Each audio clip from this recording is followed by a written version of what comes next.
defesa de Jair Bolsonaro entrou com um novo recurso no Supremo Tribunal Federal, dessa vez para que a pena do ex-presidente seja anulada.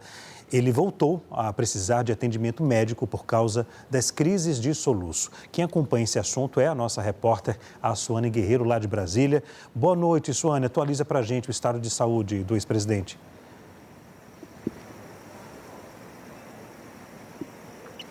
Oi, Leandro, boa noite a você, a quem nos acompanha. Vou começar falando sobre esse recurso, essa petição que foi encaminhada hoje ali, perto das 7 da noite, ao Supremo Tribunal Federal. Vou explicar para quem nos acompanha. Tivemos os chamados embargos infringentes que foram apresentados lá no ano passado, quando a primeira turma do STF condenou Jair Bolsonaro. Então, a defesa entrou com esse primeiro recurso para que houvesse uma reavaliação daquela pena, daquela condenação. Mas o ministro Alexandre de Moraes entendeu que não cabia aquele recurso. A defesa, então, entra agora com um novo pedido de agravo regimental para que Moraes reconsidere essa decisão, alegando o quê? Que na primeira turma houve um voto divergente por parte do ministro Luiz Fux, que entendeu que a condenação contra Jair Bolsonaro não deveria ocorrer. Com base nisso, a defesa entrou com esse novo pedido, ali querendo a reconsideração dessa pena e dizendo o seguinte, que se Alexandre de Moraes não concordar com esse pedido, que encaminhe isso para análise do plenário da Suprema Corte. Na época, quando Alexandre de Moraes negou esse recurso, ele disse o seguinte, que eram necessários que pelo menos 2 votos fossem divergentes para que a defesa tivesse como pedir este recurso. E por isso, então, como houve apenas um, ele negou esse pedido dos embargos. E agora, então, vem esse agravo. O que a defesa argumenta? Que seria necessário essa exigência, valeria somente para o plenário e não para as turmas. E por isso, então, fez esse pedido nesta segunda-feira. Diz também o seguinte, que para decisões de turma, basta não haver unanimidade, ou seja, se apenas um disser que é contrário, votar contra aquela condenação, já caberia esse agravo. E diz que criar novas exigências viola a Constituição. Isso foi o que disse a defesa de Jair Bolsonaro. Alegou também que houve o cerceamento da defesa, que não teria tido acesso a todas as provas. Disse também que isso teria prejudicado o direito de defesa por parte de Jair Bolsonaro, um documento longo ali de cerca de 700 páginas, e afirma também que não há provas contra os crimes que teriam sido cometidos por Jair Bolsonaro. Então, o pedido foi esse, de reconsideração dessa decisão de Alexandre de Moraes. Vamos aguardar. Agora, tem outras questões envolvendo esse processo de execução penal do ex-presidente. Neste domingo, tivemos, então, uma postagem por parte do filho de Jair Bolsonaro, o Carlos.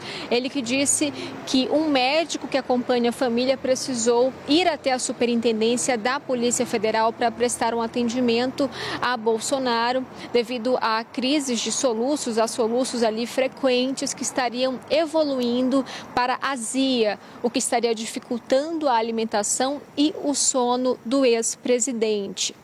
Nessa publicação, Carlos também fala sobre um novo pedido de prisão domiciliar humanitária que os advogados estariam fazendo, encaminhando ao STF. Mas esse pedido, Leandro, cabe a gente destacar que ainda, pelo menos até o momento, não consta no sistema do STF. Um outro ponto em relação a essa execução da pena de Jair Bolsonaro é que nesta segunda-feira, a Comissão de Direitos Humanos do Senado, que é presidida pela senadora Damares Alves, fez algumas recomendações, encaminhou recomendações ao Supremo Tribunal Federal, especificamente ao ministro Alexandre de Moraes. Alegou, então, toda essa situação envolvendo a saúde do ex-presidente e pediu, então, a prisão humanitária que seja autorizada, que seja concedida, e também falou sobre situações envolvendo a sala de Estado-Maior onde está preso o ex-presidente, alegando que seriam necessários alguns ajustes nessa sala de Estado-Maior, que, segundo o documento, estaria alagando, estaria com problema em relação a ruídos no ar-condicionado e que esse ar-condicionado estaria causando apresentando outros problemas ao ex-presidente e classificou até essas situações como uma espécie de tortura. É isso que diz este documento que foi encaminhado pela CDH ao Supremo Tribunal Federal. Esse foi um pedido para além de um outro que foi encaminhado também pela CDH, pedindo a vistoria desta sala onde está preso Jair Bolsonaro, aqui na Superintendência da Polícia Federal em Brasília. Em relação a este outro pedido de vistoria, assim como de instalação de uma Smart TV na cela, e também de assistência religiosa, esses pedidos ainda não foram Moraes ainda não se pronunciou sobre esses pedidos porque o prazo da PGR, da Procuradoria-Geral da República, de 5 dias ainda não terminou para que a PGR, então, se manifeste sobre esses pedidos. Um prazo, então, que termina nesta terça-feira. Só depois disso, então, Alexandre de Moraes irá se pronunciar sobre esses vários pedidos envolvendo a execução penal do ex-presidente Jair Bolsonaro. Volto com você. Obrigado, viu, Suane Guerreiro, que trouxe aqui, portanto, informações atualizadas sobre o ex-presidente. Obrigado, viu? Até daqui a pouquinho. Vou chamar aqui a Basília Rodrigues. Basília, de acordo com as suas apurações aí no Supremo Tribunal Federal, o cenário hoje é favorável, Basília, para o ex-presidente ou ainda não? Para a tramitação deste recurso, não, porque estes argumentos já foram analisados em outros momentos no julgamento e foram derrubados. Então, é um novo pedido para tentar o mesmo, que o caso em que o ex-presidente Jair Bolsonaro responde por 5 crimes, entre eles tentativa de golpe no país, seja tratado pelo plenário da Corte e não pela primeira turma do STF, que já o condenou. Então, este recurso, ele vai contra o próprio rito, né, o próprio tempo de utilização de embargos do tipo. Não cabe embargo infringente, neste caso específico, porque não houve 2 votos absolutórios, né? 2 votos de absolvição do ex-presidente Jair Bolsonaro naquele julgamento que aconteceu em setembro. A regra para os embargos chamados infringentes, que significa embargos que podem alterar uma decisão, é objetiva. Só cabem embargos infringentes quando há pelo menos 2 votos absolvendo o réu que acabou sendo condenado. Então, há uma dissidência qualificada, né? Os especialistas dizem, né? No sentido de, não foi um somente que discordou, 2 ministros compreenderam que aquela pessoa deveria ser absolvida. Este não é o caso do ex-presidente Jair Bolsonaro. Quando o julgamento ocorre ali na primeira turma, e foram 5 ministros, né, fazendo esta análise, apenas um ministro divergiu, o ministro Luiz Fux, que inclusive já nem faz mais parte da primeira turma porque ele pediu para trocar. A defesa alega que, levando em consideração o tamanho do plenário, que são 11 ministros, e o tamanho da primeira turma, que são apenas 5, na avaliação deles dava para fazer uma analogia, interpretar que não precisariam 2 votos de absolvição, mas somente um para que a condenação fosse rediscutida. Isso é uma coisa muito da cabeça dos advogados. No caso do entendimento do Supremo Tribunal Federal, você tem o que está previsto no regimento interno da Corte e o que foi decidido em julgamento pela Corte, a chamada jurisprudência. O que tem no regimento? Que sempre que uma decisão não é unânime, isso pode abrir brechas, né? Abrir espaço para recurso ao juiz ou ao plenário.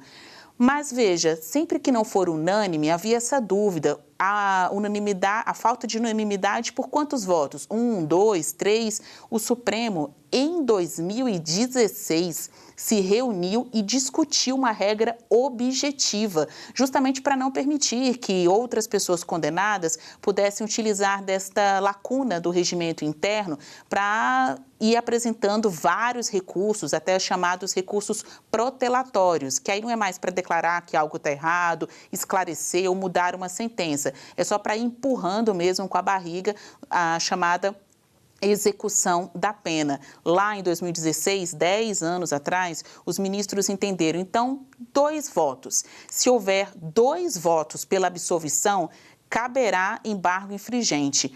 Volto a dizer, não é o caso do ex-presidente Jair Bolsonaro. Aqui a defesa, neste recurso, que é bastante extenso, a Sônia Guerreiro explicou muito bem para nós, diz, olha, a gente não desconhece esse precedente, não. A gente sabe que a regra do STF requer 2 votos, mas a gente também sugere que isso seja rediscutido, porque o tempo passou, as coisas mudam. Assim como o STF já voltou atrás em outras jurisprudências, isso poderia acontecer no caso específico para beneficiar o ex-presidente Jair Bolsonaro.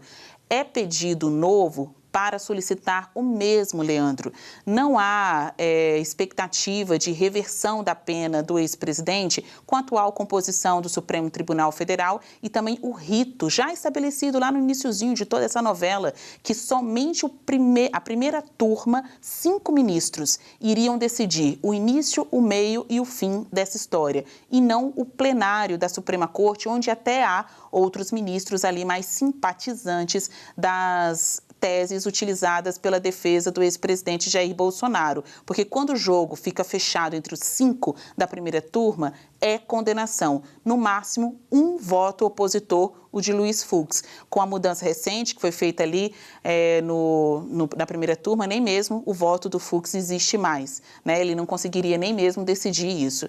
Então, o que a gente tem aqui é uma notícia em que a defesa de Bolsonaro pede, mais uma vez, e claro, fazendo valer o dever legítimo do advogado de pedir, de interceder pelo seu cliente, para que o próprio Moraes reconsidere esta decisão ou, caso contrário, leve isto para o plenário. Parece que eu estou repetindo 1001 recursos que a gente já leu neste processo. Quantas vezes já não falamos que os advogados querem, pedem, solicitam, cobram, exigem que este caso seja discutido pelo plenário do Supremo Tribunal Federal? Muitas vezes, e nenhuma delas foi aceita até aqui, a menos que tenha tido 2 votos absolvitórios, o que não foi o caso do ex-presidente Jair Bolsonaro. Há outros pedidos que ainda aguardam uma decisão do ministro Alexandre de Moraes, como aquele de Smart TV, assistência religiosa e também que Bolsonaro possa ter descontados alguns dias da sua pena a partir da leitura de livros. Leandro? Obrigado, Basília Rodrigues.